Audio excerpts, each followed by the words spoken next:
With the release of Scream 2022 or Scream 5, whatever you like to call it, I wanted to look back and make a little bit of a retrospective video talking about not just the new Scream film, but also the Scream film from 25 years ago.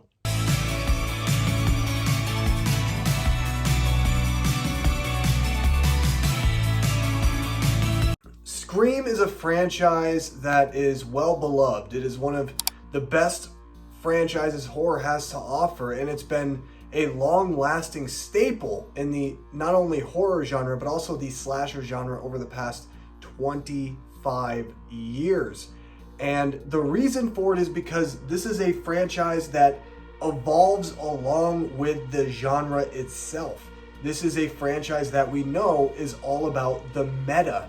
It is about ripping on the things that we all love about slasher films and the things that make slasher films slasher films. And that is why Scream is so inventive, and that is why it has been revolutionary for the horror genre over the past 25 years. Now, before I kind of dive deep into a little bit of my thoughts on Scream 5, I did want to talk about the original Scream and my relationship with it. I watched Scream when I was younger. I was always kind of afraid with Ghostface because there was a human behind that mask, and a human that was just so evil that they could go and kill off everyone in such brutal fashion. To me, it was always fascinating.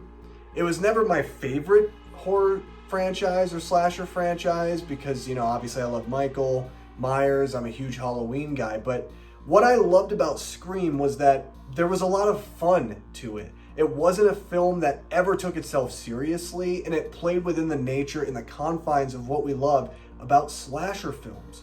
At the end of the day, this movie is not criticizing slasher films. It's not picking on slasher films. It's really celebrating them.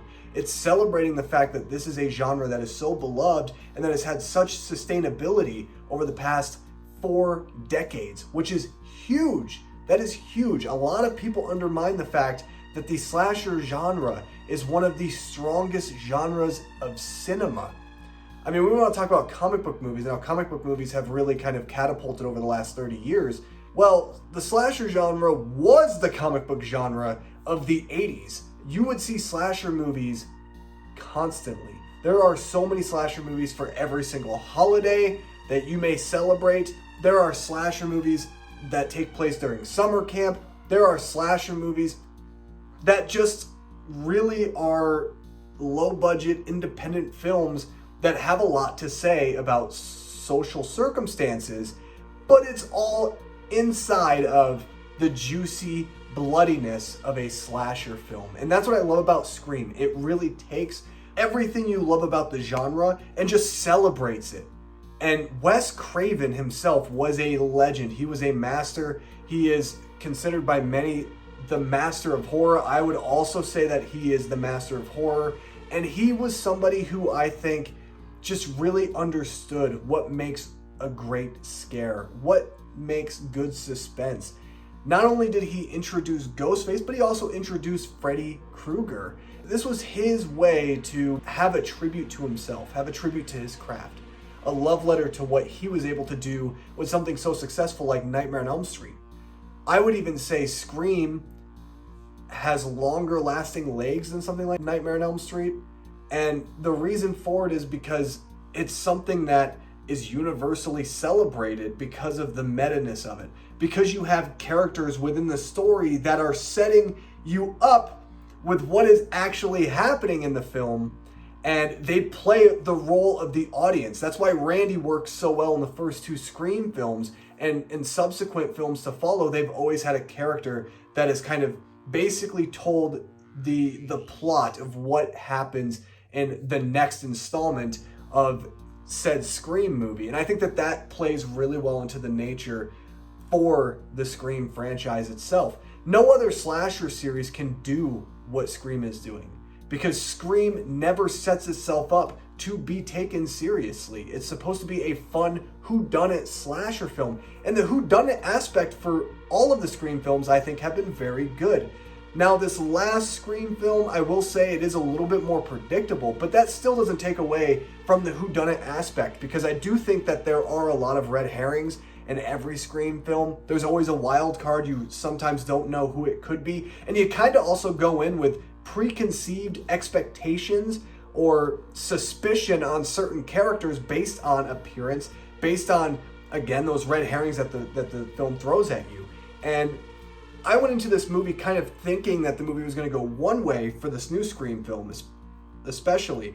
I expected it to go one way, and it went a completely different route. And that's what I love about the Scream franchise, is that even though it plays its course and it kind of doesn't really have anything new to say in terms of the substance within the film, and the plot plays out just like the other films in the franchise, the one thing that the film does is it's able to kind of evolve with the changing of times of movies. Scream 5 dealt with a lot of toxic fandom culture.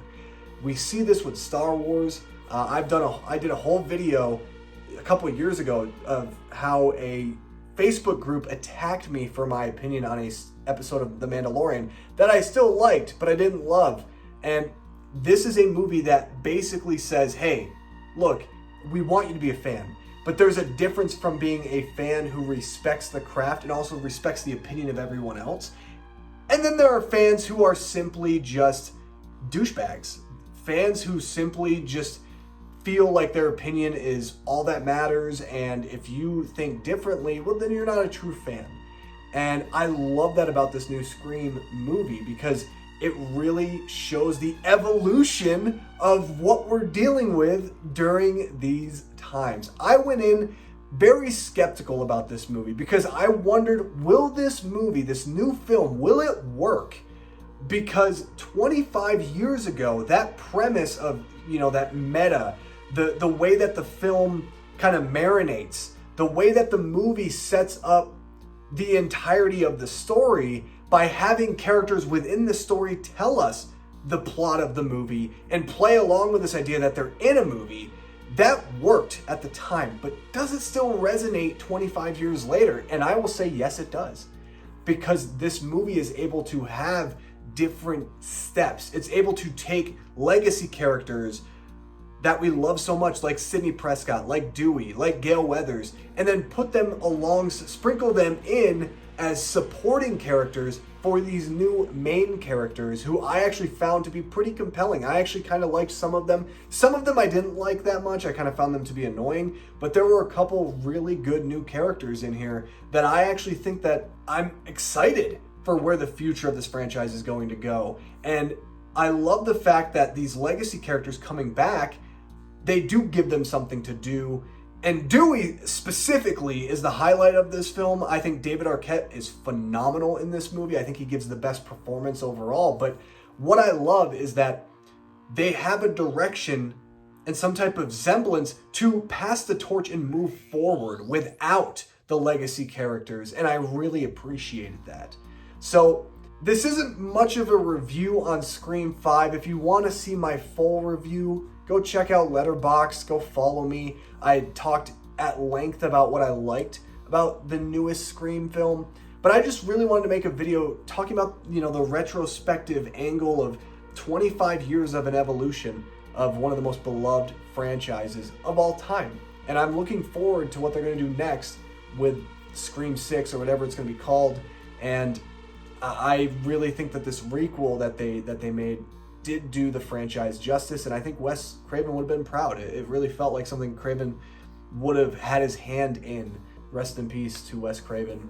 Absolutely the master, and I'm so grateful for him because he gave me not just, Freddy Krueger, but also Ghostface, which is a lot of fun, and it's one of those slasher franchises that just never takes itself seriously, and those are some of the best slasher movies in my opinion. But anyway, I hope you guys enjoyed this video. Let me know your guys' thoughts on the newest Scream film down below. Look forward to a Scream ranking very soon of all 5 movies, and I will see you guys in my next video.